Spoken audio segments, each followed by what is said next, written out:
నమస్తే, welcome to signature studios. ఒక టాపిక్తోనైతే ఒక గెస్ట్ని మళ్ళీ మీ ముందుకు తీసుకొని వచ్చినాము.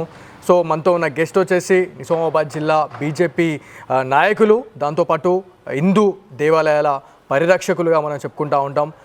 పటేల్ ప్రసాద్ చాలామందికి సుపరిచితులు అని కూడా మనం చెప్పుకోవాలి. సో ఇప్పుడు ఉన్న జనరేషన్లో ఇప్పుడు ప్రజెంట్ టాపిక్ వచ్చేసి చావా మూవీ అండి. సో చావా మూవీని చాలామంది చూసి థియేటర్లో ఏడుస్తున్న వాళ్ళు కూడా కొన్ని లక్షల మంది ఇప్పటికే కొన్ని వీడియోలు కూడా మనకి రావడం జరుగుతూ ఉంది. అసలు ఆ సినిమాలో ఏముంది అనే దానిపైన మనతో ఈరోజు మాట్లాడడానికైతే పటేల్ ప్రసాద్ గారు ఉన్నారు. అన్న జై శ్రీరామ్. జై శ్రీరామ్. సో మూవీ చూసిన తర్వాత మీకు ఏమనిపించింది? అంటే భారతదేశంలో ఇట్లాంటి పాలన, అంటే ఇట్లాంటి అరాచక పాలన కూడా మొఘలులు ఇట్లా చేశారా అనేటట్టుగా లక్ష్మణ్ ఉటేకర్ గారు చాలా మంచి దర్శకత్వంతో ఈ మూవీని అయితే ముందుకు తీసుకురావడం జరిగింది. సో మీరు తెలుగు రాష్ట్రాల ప్రజలకి మీరు ఏం చెప్పాలనుకుంటున్నారు ఈ మూవీ గురించి?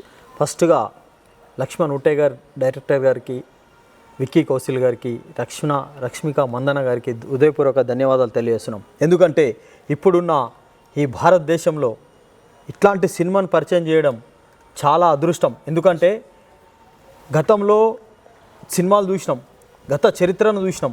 ఇప్పుడున్న కళ్ళకు అద్దినట్టుగా భారతదేశంలో మొఘలులో సామ్రాజ్యంలో రజాకార్ పాలనలో ఏ రకంగా అయితే జరిగిందో, ఏ రకంగా అయితే హింసించిరో, ఏ రకంగా అయితే దాడులు జరిగినాయో దాన్ని కళ్ళకు కద్దినట్టుగా ఈ తరానికి ఈ చావా రూపంలో పరిచయం చేసినటువంటి ఆ సినిమా బృందానికి మేము ధన్యవాదాలు తెలియజేస్తున్నాం. చాలా అద్భుతమైన మూవీ. హిందువుల మీద ఏ రకంగా అయితే జరిగిందో, ఏ రకంగా అయితే దాడులు జరిగినాయో, ఏ రకంగా అయితే హింసించిరో, ఏ రకంగా అయితే మనల్ని లొంగ తీసుకొని ఎన్ని ప్రలోభాలకు గురిపెట్టి మతం మారాలా, మా దాంట్లోకి వస్తే రాజ్యాలు ఇవ్వాలా అనే ఆశ చూపినప్పటికీ సంభాజీ మహారాజ్ గారు ఏ రకంగా అయితే పోరాటం చేసిరో కళ్ళకద్దినటువంటి ఈ చావా సినిమా. సో పులి కడుపున పులే పుడుతుంది అనేలాగా ఛత్రపతి శివాజీ గారి కొడుకు అయినటువంటి సంభాజీ మహారాజ్. సో ఇప్పటి వరకు చరిత్రలో సంభాజీ మహారాజ్ అంటే అసలు ఎవరికి తెలియదండి. ఈ మూవీ కన్నా ముందు ఛత్రపతి శివాజీ మాత్రమే మనకు తెలుసు, కానీ ఎవరైతే సంభాజీ మహారాజ్ గురించి ఇప్పటి వరకు కూడా ఎవరికి తెలియదు. సో ఈ మూవీ చూసిన తర్వాత సంభాజీ మహారాజ్ గారు ప్రతి గ్రామంలో ఛత్రపతి శివాజీకి సంబంధించినటువంటి విగ్రహాలు మనం చాలా పెద్ద మొత్తంలో పెడతా ఉన్నాం. రెండు తెలుగు రాష్ట్రాల్లో, మొత్తం యావత్ భారతదేశ వ్యాప్తంగా కూడా ప్రతి దగ్గర మనకి పెద్ద పెద్ద కట్అవుట్లు కావచ్చు, దాంతోపాటు విగ్రహాలని కూడా మనం చూసినాం. సో సంభాజీ మహారాజ్ గారి గురించి కూడా మనం మాట్లాడుకోవాలా. సో ఆయన గురించి మీరు ఏం చెప్పాలనుకుంటున్నారు? వాస్తవం కూడా ఈ హిందూ సామ్రాజ్యం స్థాపించినటువంటి శివాజీ మహారాజ్ తనయుడు సంభాజీ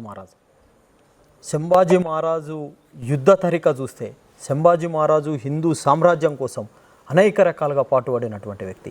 గత ప్రభుత్వాలు ఔరంగజేబు కావచ్చు, లేకుంటే టిప్పు సుల్తాన్ కావచ్చు, బాబర్ కావచ్చు, పాఠ్యపుస్తకాలలో చరిత్రలో చూపించినటువంటి ఇప్పుడున్న తరానికి చావా మూవీ ద్వారా ఇక్కడున్న హిందూ సామ్రాజ్యం ఏ రకంగా పనిచేసింది, శివాజీ మహారాజ్ ఏ రకంగా పనిచేసిండు, సంభాజీ మహారాజ్ గారు ఏ రకంగా పనిచేసిండు, చరిత్ర ఏంది అని చెప్పేసి హిందువులకి కళ్ళకద్దినట్టు చూపించినటువంటి సినిమా.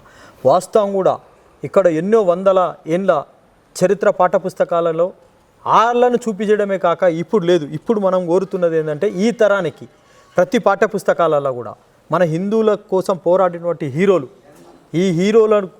హీరోలను ఈ సంభాజీ మహారాజుని అట్లాంటి పాఠ్యపుస్తకాలలో చేర్చాలా, ఇట్లాంటి సినిమాలు తీసుకురావాలా.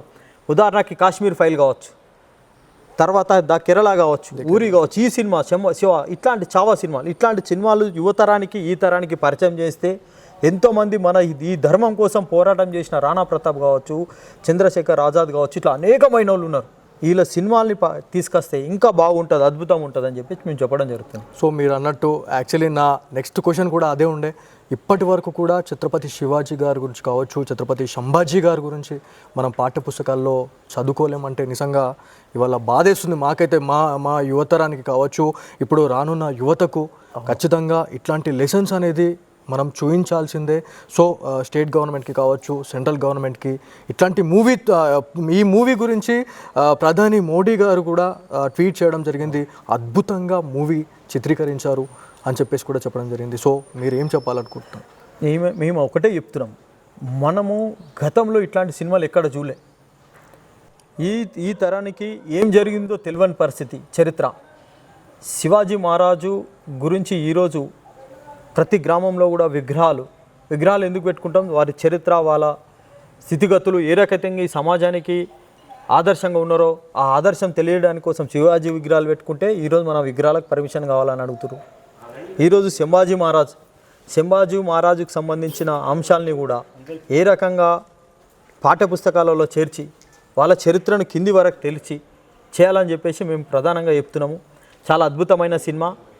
ఇదే కాదు, ఈరోజు ఈ దేశంలో మొఘలులు, రజాకారులు ఊర్ల మీద పడి రాజ్యాలు వేర్చుకొని ఊర్ల పేర్లు మార్చినటువంటి, ఇప్పుడు భాగ్యనగరాన్ని హైదరాబాదు, ఇందూర్ని నిజామాబాద్గా మార్చడం, ఔరంగాబాద్ని ఈరోజు అక్కడున్న ప్రభుత్వము సంభాజీ నగర్గా మార్చడం ఎంత అద్భుతం. మా ఒకటే లక్ష్యం, మేము ఈ నిజామాబాద్ని ఇందూరుగా మార్చేంత వరకు కూడా మేము పోరాటం చేస్తాం. ఇందూరుగా మార్చాలని చెప్తాము. చరిత్ర ఏదైతే ఉందో తిరిగి మళ్ళా చరిత్రని కల్పించి కింద ఉన్న తరానికి తెలియజేయాలని చెప్పేసి మేము కోరడం జరుగుతుంది. ఒక మాట మీరు అనడం జరిగింది, అంటే ఒక దేశం కోసం మరాఠాలు మహారాష్ట్రలో తను ఒక ఆరాధ్య దైవంగా కొలుస్తూ ఉంటారు మరాఠాలు. సో ప్రత్యక్ష దైవంగా వాళ్ళు ఇవాళ చూస్తూ ఉన్నారు. మేము యాక్చువల్లీ సిగ్నేచర్ స్టూడియోస్ నుంచి ప్రతి ఇయర్ కూడా ఛత్రపతి శివాజీ మహారాజ్ జయంతి ఫిబ్రవరి 19వ తారీఖు నాడు అసలు యావత్ భారతదేశ వ్యాప్తంగా ఎలా ఉంటాయి, అంటే వేడుకలు ఎలా ఉంటాయి, ఎలా చేసుకుంటారు అనే దానిపైన కూడా మేము స్వయంగా మహారాష్ట్ర వెళ్ళడం జరిగింది.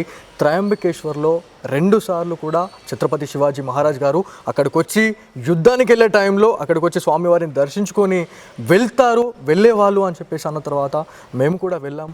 అక్కడ చూస్తే అసలు అంగరంగ వైభవంగా జన్మదిన వేడుకలు ఎంత ఆహ్లాదకరంగా చేశారంటే నిజంగా ఇవాళ మీరు ఒక మాట అనడం జరిగింది. అంతమంది అంటే స్వదేశాని కోసం ఇంతమంది పోరాటం చేసిన వాళ్ళ కోసం ఇవాళ ఒక 6 అడుగుల జాగ కోసం మనం ఇలా పర్మిషన్లు తీసుకునే దుస్థితిలో ఉన్నామా అన్నట్టుగా కూడా అనిపిస్తూ ఉంది. సో దీని గురించి మీరు ఏం చెప్తారు? మీరు కూడా అనేక కార్యక్రమాలు చేస్తూ ఉన్నారు. హిందూ దేవాలయాలని కూలగొట్టడం కావచ్చు, వాటిపైన మీరు పోరాటం చేస్తూ ఉన్నారు. ఛత్రపతి శివాజీ మహారాజ్ విగ్రహాలకు సంబంధించి పర్మిషన్స్ ఇవ్వట్లేదు. కొంతమంది రాజకీయ నాయకులు ఒక కుట్రపూరితమైనటువంటి రాజకీయాలు కూడా చేయడం జరుగుతూ ఉంది. వాస్తవంగా ఇది భారతదేశం, ఇది హిందువుల దేశం. ఇక్కడ ఎన్నో వందల సంవత్సరాల క్రితము హిందూ సామ్రాజ్యం కోసం పోరాటం చేసినటువంటి ఆ శివాజీ మహారాజ్ గారి విగ్రహం ఈరోజు ఊరున వాడన గల్లిన కూడా వారి జయంతి వస్తే పండగ వాతావరణం చేసుకుంటున్నారు. అంటే ఎంత చరిత్ర గలవాడు ఆ శివాజీ మహారాజు. వారి విగ్రహం పెట్టడానికి పర్మిషనా? ఇక్కడ ఊరు నడి ఒడ్డున ఖానాపూర్ అనే ఒక విలేజ్ ఉంటుంది. ఆ విలేజ్ కొంతమంది రాజకీయ నాయకులతోటి విగ్రహం పెట్టినాక దాన్ని కప్పిన తర్వాత పర్మిషన్ ఇవ్వకపోతే ఆ దేవుడే గాలి రూపంలో వచ్చి ఆ కవర్ ఎగిరిపోవడం జరిగింది. మీరు ఇది చరిత్రలో ఇది ఎక్కడ ఎవరికి అడిగినా చెప్తారు. అద్భుతం నిజంగా, ఇది మామూలు విషయం కాదండి. అంటే శివాజీ మహారాజ్ అన్నట్టు తన వ్యక్తి మహారాజ్ ఎవరైతున్నారో హిందూ సామ్రాజ్యాన్ని నిర్మాణం చేసి ఆదర్శంగా ఉన్నాడు. కొన్ని వందల సంవత్సరాల క్రితమైనప్పటికీ ఈరోజు ఈ దేశంలో వాడన కూడా వారి జయంతాలు జరుపుకుంటున్నాం. ఎక్కడ చూసినా నిజామాబాద్లో విగ్రహాల విషయంకి వచ్చేసరికి పర్మిషన్లు ఉండవు, పక్క గ్రామంలో పర్మిషన్ ఉండదు. శివాజీ జయంతి ర్యాలీలు జరుపుకుంటా అంటే మీకు డీజే పర్మిషన్లు ఉన్నాయంటారు. అదే ఇంకొకళ్ళ విగ్రహాలకు వచ్చేసరికి, ఇంకొకళ్ళ పండుగలకు వచ్చేసరికి ఎటువంటి అభ్యంతరాలు లేవు. కానీ హిందూ సమాజానికి వచ్చేసరికే ఈ అభ్యంతరాలు ఉంటాయి. ఈరోజు మేము ఏదైనా పండగ చేసుకుంటా అంటే ఆకాంక్షలు విధిస్తున్నారు. ఇవి తొలగించాలా? ఇక్కడున్న పరిస్థితులు ఈ రకంగా ఉన్నప్పటికీ కూడా హిందూ సమాజం పట్ల ఎటువంటి ఆకాంక్షలు పెట్టద్దు. ఇప్పుడు గుడిల విషయానికి వచ్చేసరికి ఇక్కడ నిజామాబాద్ నగరంలో శంభుని గుడి ఆనుకొని అన్న మొత్తస్తుల షాపులు ఒక 40 సంవత్సరాలు చాలా బాధాకరం అండి. అదే అసలు చూడలేని పరిస్థితి అండి. ఒక గుడికి వన్య మతస్థులు ముస్లిమ్స్ అంతా కూడా ఆక్యుపై చేసుకొని ఉన్నారు. మేమేం అడుగుతున్నాం? అవి తొలగించమని అడుగుతున్నాం. మేము కూడా రాగానే మేము అదే చూడడం జరిగింది. చెప్పుల దుకాణాలు కూడా ఆ గోడలకు తగిలించి అంత పవిత్రమైనటువంటి టెంపుల్ని ఇలా చేస్తామండి. ఎంత పవిత్రమైందంటే ఒక 1200 సంవత్సరాల చరిత్ర అయినటువంటి ఆ మందిరానికి ఈ రోజుకి 2025లో కూడా మనం ఆ పరిస్థితి చూస్తున్నాం. ఆ రోజు చరిత్ర శివాజీ మహారాజు సంభాజీ మహారాజు ఏదైతే పోరాటం చేశారో ఈరోజు ఇందూరు నగరంలో అదే పరిస్థితి కనబడుతుంది. శంభుని గుడిని చూస్తే మీరు వెళ్ళి చూడండి ఒకసారి, ప్రజలకు తెలియజేయించండి. ఈరోజు గుడికి ఆనుకొని అన్న మొత్తస్తుల షాపులు ఉన్నాయండి. కంటేశ్వర్లో అక్రమ నిర్మాణాలు ఉన్నాయండి. పెద్ద రామ మందిర్ సంబంధించిన భూములన్నీ ఈరోజు కబ్జాకోరు చేతుల్లో ఉన్నాయండి. ఈ హిందూ దేవాలయ పరిరక్షణ సమితి ఆధ్వర్యంలో అనేక పోరాటాలు చేస్తున్నాం ఇవి తొలగించాలని చెప్పేసి. చరిత్రకి కళ్ళకు కనబడుతున్న పరిస్థితులు చెప్తున్నాం మేము, ఏది కల్పించి చెప్తలే. ఈరోజు గుడికి ఆనుకున్న అన్నమతస్తులే తీయాలని చెప్పేసి మేము చెప్పడం జరుగుతుంది. సో మొత్తానికి మహారాష్ట్ర కావచ్చు, యావత్ భారతదేశ వ్యాప్తంగా ఒక దాదాపు అంటే 1630 ఎక్కడ, 2025 ఎక్కడ, ఇప్పటికీ కూడా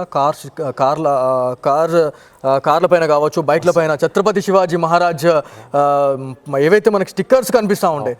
అంటే ఇప్పుడు మనకు మోడర్న్ జనరేషన్లో మనం చూస్తే మనకు ఒక ఇష్టమైన హీరో ఫోటో పెట్టుకోవాల్సిన ప్లేస్లో ఛత్రపతి శివాజీ ఫొటోస్ పెట్టుకుంటున్నాం అంటే 100% ఎంత హైలైట్ ఇది నిజంగా. వారు అప్పుడున్న అరాచకాలు, ఎస్, అప్పుడున్న ఔరంగజేబు కావచ్చు, అక్కడున్న మొఘల్ సామ్రాజ్యాలు కావచ్చు, ఎన్ని రకాలుగా హింసించారండి.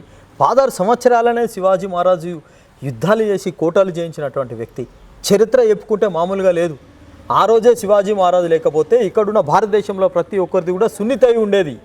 ఈరోజు హిందువులు ఈరోజు ప్రశాంతంగా ఉన్నారంటే కారణం ఆ శివాజీ మహారాజు గారు, ఆ సంభాజీ మహారాజు గారే. వాళ్ళందరికీ కూడా ఈ దేశం అంతా రుణపడి ఉంది, ఈ భూమి అంతా రుణపడి ఉంది. ఎన్నో యుద్ధాలు, ఎన్నో పోరాటాలు చేసి, ఎంతోమంది ప్రాణత్యాగం చేసి ఈరోజు హిందూ సామ్రాజ్యం స్థాపించినటువంటి వ్యక్తి. ఆ సినిమానే చావా సినిమా. కుంభమేళానికి ఎవరైతే పోనటువంటి వాళ్ళు ఉన్నారో, హిందూ సమాజంలో ప్రతి ఒక్క యువతను కూడా చేతులెత్తి దండం పెడుతున్నాం మేము. ఆ చావా సినిమాని చూడాలని చెప్పేసి మేము చెప్పడం జరుగుతుంది. అంటే ఇప్పుడు ఈ సినిమా ప్రభావం చాలా హైలైట్ అసలు నిజంగా. వరల్డ్ మొత్తం కూడా ఈ మూవీని ఇవాళ వీక్షిస్తున్న పరిస్థితి ఉంది. కాకపోతే పాఠ్య పుస్తకాలు మన భారతదేశంలోనే ఇట్లాంటి వివక్షత అనేది ఇప్పటికీ ఇట్లాంటిది ఉండడం అనేది చాలా బాధాకరం అండి. అంటే ఇంతమంది మహానుభావులు వాళ్ళ చరిత్రను కూడా ఇవాళ కనిపించకుండా పాఠ్యపుస్తకాలలో వాళ్ళు దూరంగా పెట్టారంటే అసలు మనం ఎక్కడున్నాము అనేది కూడా మనం ఆలోచించాల్సిందే. వాస్తవమే.